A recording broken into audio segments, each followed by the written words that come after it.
Some of us, me included, just can't imagine not having support.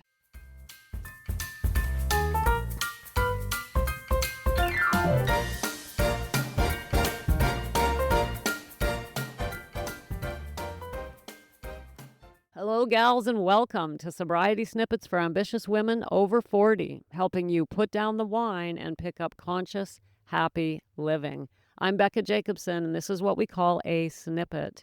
If you're new around here, the snippets are short inspiration, strategy, stories, and foundational sobriety for women over 40 who are living their lives but struggling quietly underneath with alcohol. I'm so glad you made your way here, especially because today I have for you an interview I did with one of my clients who has a unique perspective on the whole journey, and I can't wait for you to hear her story. So let's get right to it. Gals, here's a chat I had recently with Cindy. Cindy, thank you for doing this and welcome to the snippets. I'm really happy that you decided to do this. Cindy, tell us where you're coming from. Although I know in your case that's a little difficult because you come from a lot of places. Maybe you can tell us a little bit of background there on the story of where you're coming from. And I'd like to know too why you decided to come do the snippets. Okay.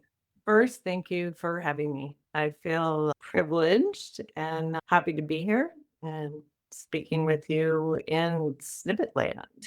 I love it. I love that saying Snippet Land. I'm coming from Texas. I've lived here 34 years. My two children were raised here. We are here with my husband and I. He was transferred here. This has been our home for quite a while. I am originally from Southern California, and so is my husband. And I spent my formative years, junior high, high school, early 20s in Florida, which is where I really think of as my home.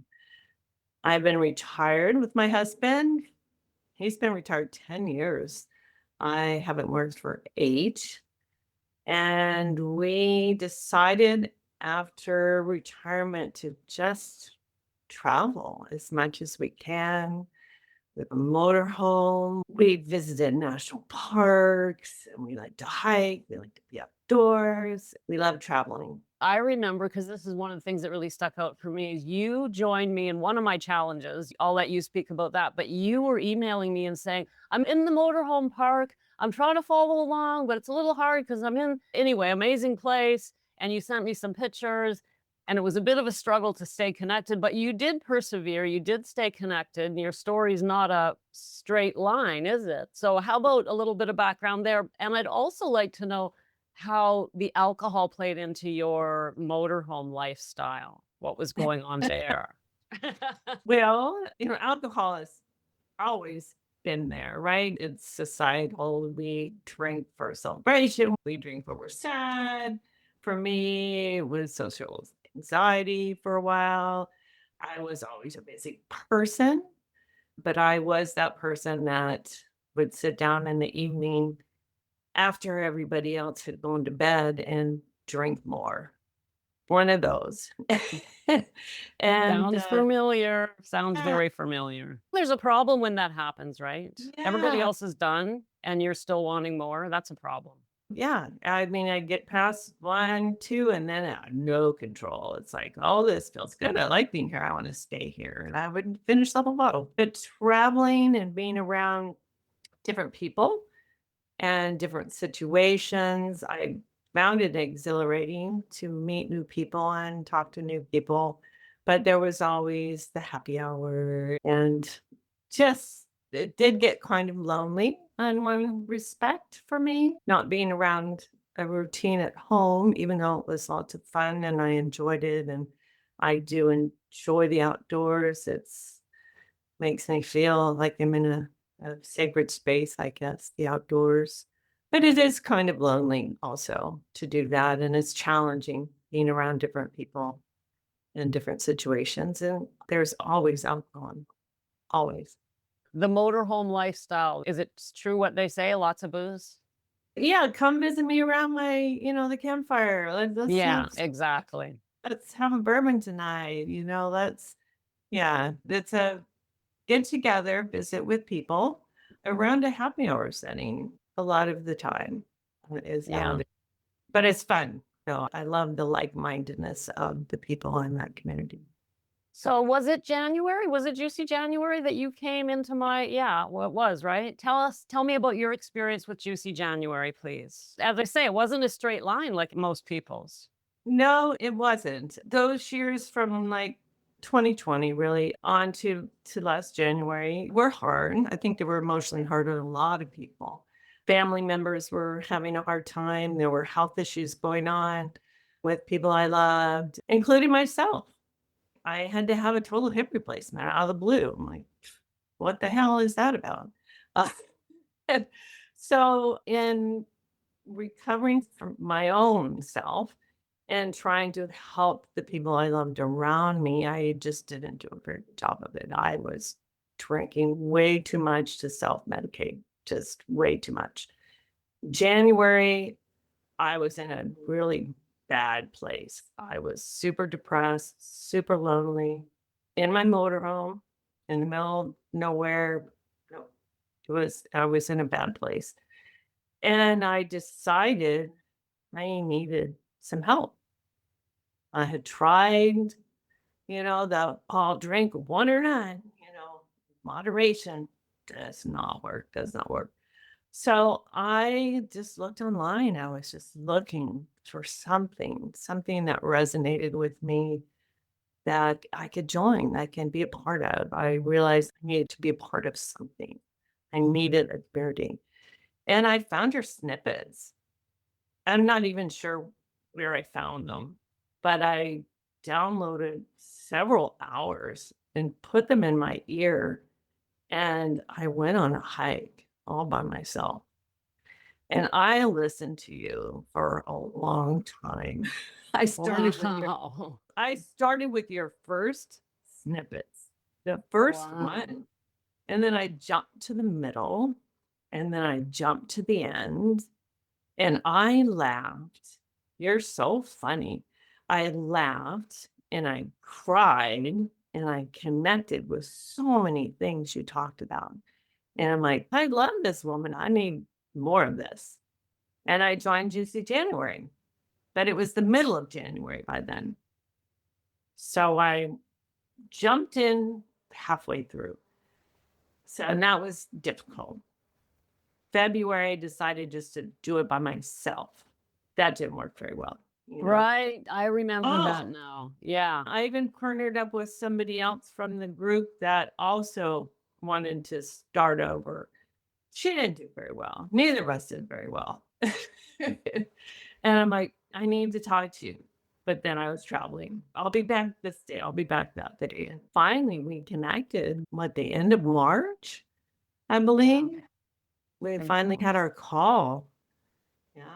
And I It was cried. fun for me sort of watching from the sidelines because you were emailing me when you could, connecting when you could, and I was kind of following along on your journey. I could tell that you wanted support, you wanted help, but your life wasn't settled. You couldn't just and I could hear though, Cindy, I could hear in your words a desire for something different. And as difficult as it was, you just kept trying, right? Knew I needed it. I knew I needed some support. And I knew other things that I tried or other support things I looked into didn't fit me.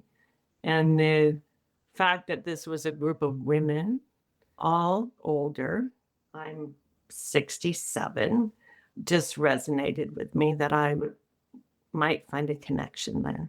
And have you? What's it been like? I have. So I started the program in April. So I did April and May. I was settled those 2 months, although it was again in my motorhome, but I was in the same place, not moving around. And it was great. It was hard at first to sit down and do a program, but you had it organized so well. And that's part of what intrigued me about you. I knew you were a college professor, and I knew you knew how to teach. I knew that you had that quality and that you would be able to put something together. You would be able to create a program, give feedback on the professional level that you did for how many years when you were a professor? 20, I 20, think. exactly 20 Right. years. So Yeah. that was part of my draw to you also. I have Yeah. never heard that before. Thank you, Cindy. And it was true. It was one of the reasons, despite the fact that I didn't have a whole lot of confidence, like podcast, what do I know about? But then I realized I've been teaching a long time. I know how to teach adults, and it really has been amazing because I also have that imposter voice. We all have it, right? The imposter voice, especially if we've struggled for all those years with alcohol, it's there trying to get you in the background. Who are you to think you're not good enough? We all have that. That's why I talk about it so much on the snippets. Anyway, thank you for bringing that up, Cindy. Back to your story. Okay. So the program you created, Miss Teacher, was really great. Focusing made us think. It's all about growth and mindset. This whole thing is growth and mindset. That's really what it boils down to. And to start at, looking at ourselves deeper, looking at our past, things that we're holding on to, thinking about what kind of future we might have, all that work, and then being able to share it on a weekly basis and a daily basis with a group of other women who are also of a certain age from all over the continent, of the world even. We're all different, but we all share the same thing, that we're there in that space, that safe, comfortable space, because we all have the same goal of wanting to get alcohol out of our lives because it's no longer serving us. It's been life changing for me. It's been a game changer. Oh, I'm so glad. I'm so glad. And it's the way you show up and the others show up. I feel every day so honored.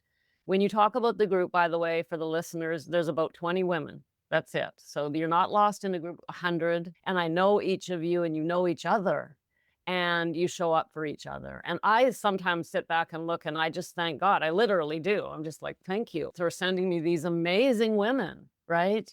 And every single one of you say the same thing. I don't know how I found you. Well, I do.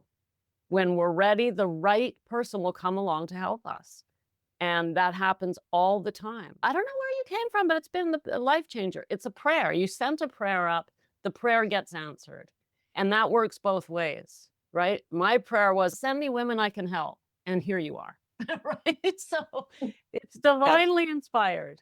So my point here, Cindy, is that you and the other women show up. You not only do the work, but you support each other, and it's very beautiful. And I want to add, it's a lot more fun teaching you than 20-year-olds who don't want to write essays. I So bet. it's a blessing. I bet. What I also find, because I did choose to stay on after that Yes. after that initial 2 months, because I even just taking a little break, I was like, I miss that connection. And now I was the new person in the group struggling and, help me, I'm having a bad day and I don't understand this. And now I've been through it, and now you have other new women that are in that place. And we who have journeyed there already are being able to give support and feedback because we've Yeah. experienced it.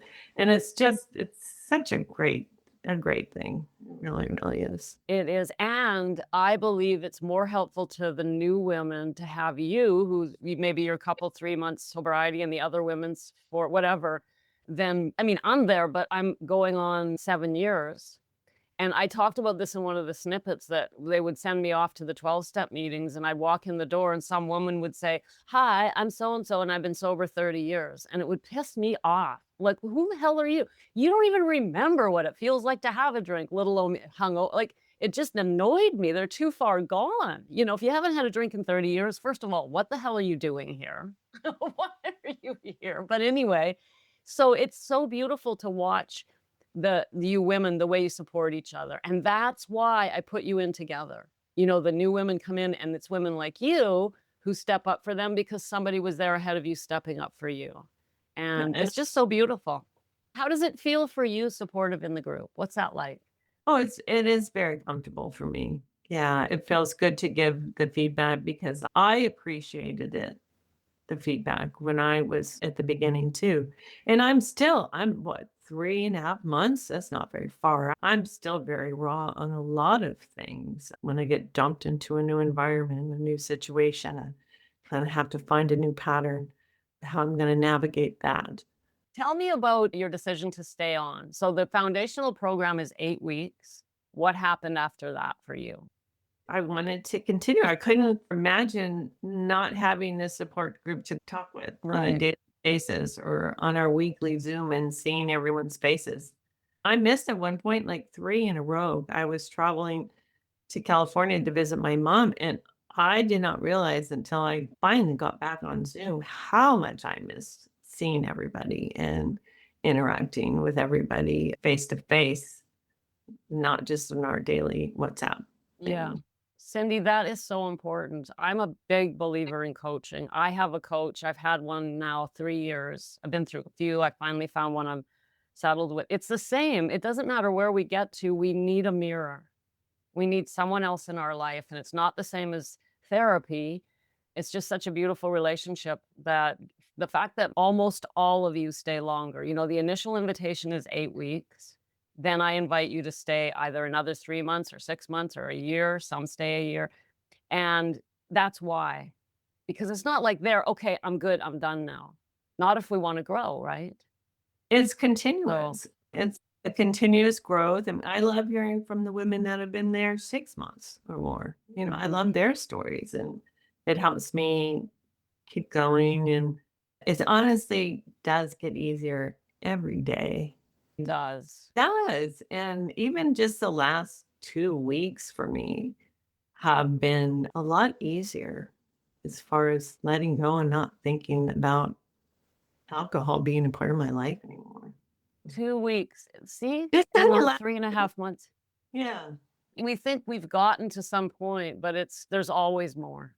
That's what Mhm. I'm discovering. There's always more growth, more opportunity for experience in this life.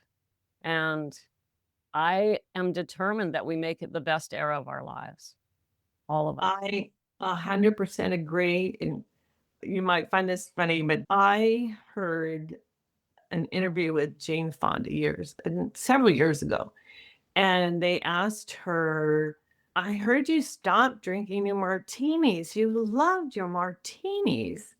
And her answer, not exact quote, was, "I'm too old to stop wasting another day feeling bad."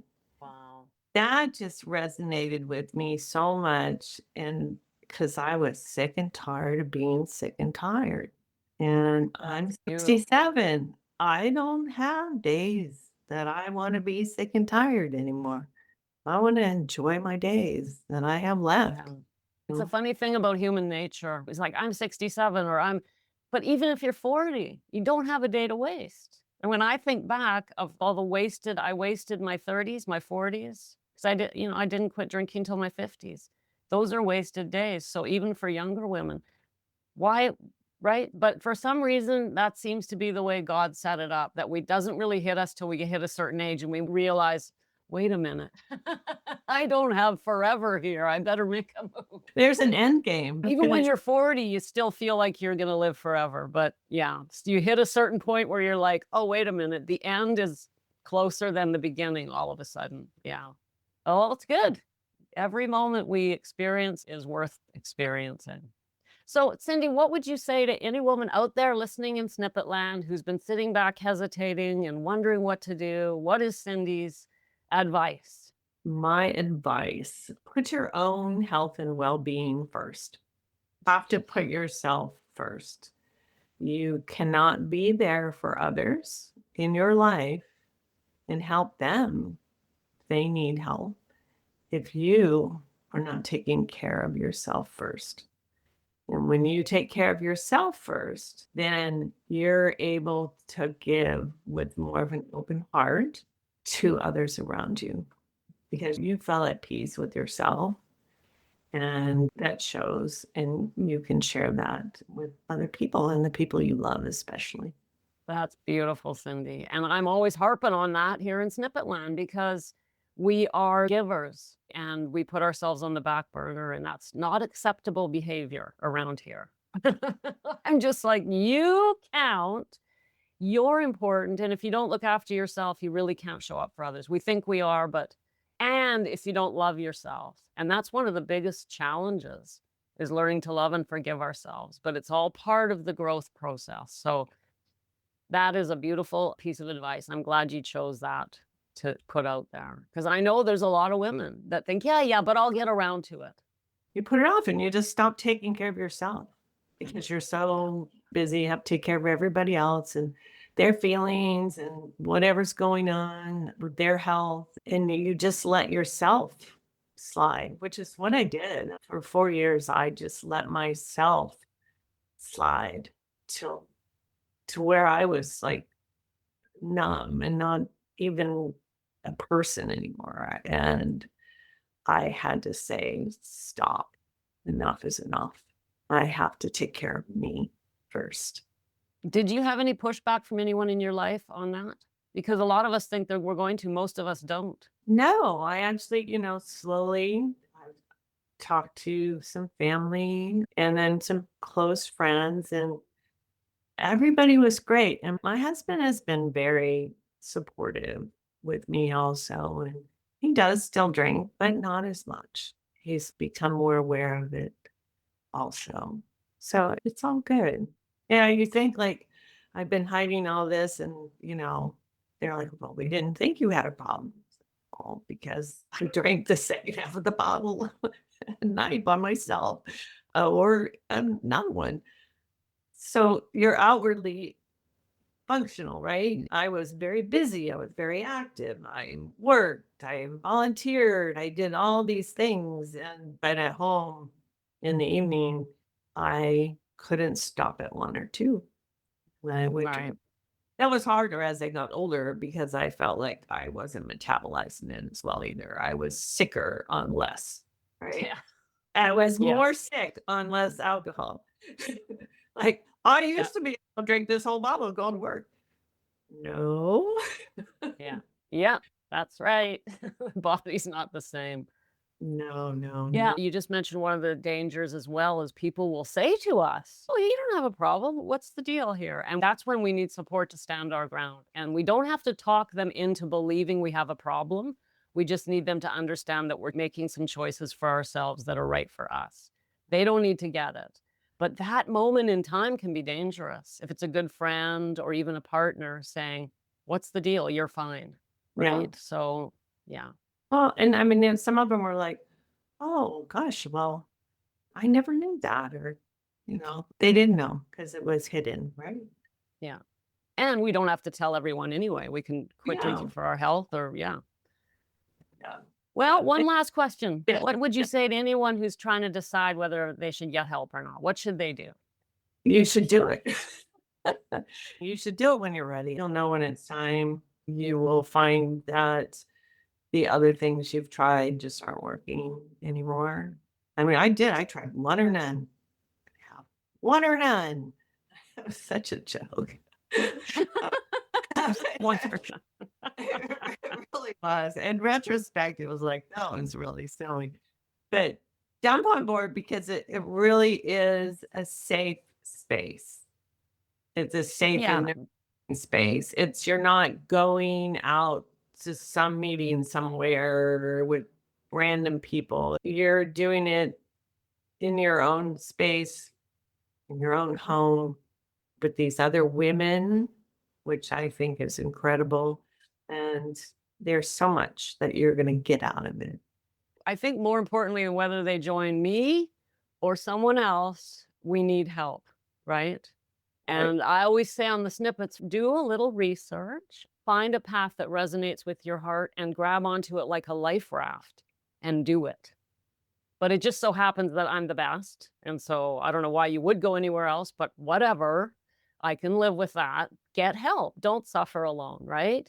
Would you agree Exactly. with that? I Yes. agree. Exactly. Find for women, I mean, for women, older women, you are the one, Yeah. you're the one. And that's what I was searching for.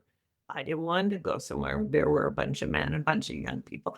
I didn't want that. I needed to be with like-minded people of my age, all wanting the same thing. And that's what I found with you. Perfect. And I am so glad that you did. And I'm glad that you joined, and I'm glad you're in my world. And I'm really, really grateful you decided to come and do a snippet with us. Thank you for sharing your story here in Snippet Land, Cindy. Thank you for having me. My pleasure. Wow. Thanks again, Cindy. That was amazing. And gals, if you would like to be with like minded people your own age, like Cindy, all wanting the same thing, now's your chance. Starting next week, October 3, 4, and 5, I'm doing a free seminar called It's My Time. It's My Time, the 3-day sobriety seminar for 40 plus women who are ready to take advantage of this moment in time before the holidays set in. You know what happens then, right? And the next thing you know, it's January. Hey, I got nothing against New Year's resolutions, even though most of them fail. Now, I've got nothing against dry January, except I don't like the expression and I prefer to call it juicy January. But why wait? Why wait, gals, when we can do it now? If it's your time, join me October 2, 3, and 4. That's starting next Friday for the It's My Time 3-day sobriety seminar built just for you. The link is in the show notes. Thanks for popping in. Be sure to come back next time so I can keep your head on straight. Sending you buckets of love.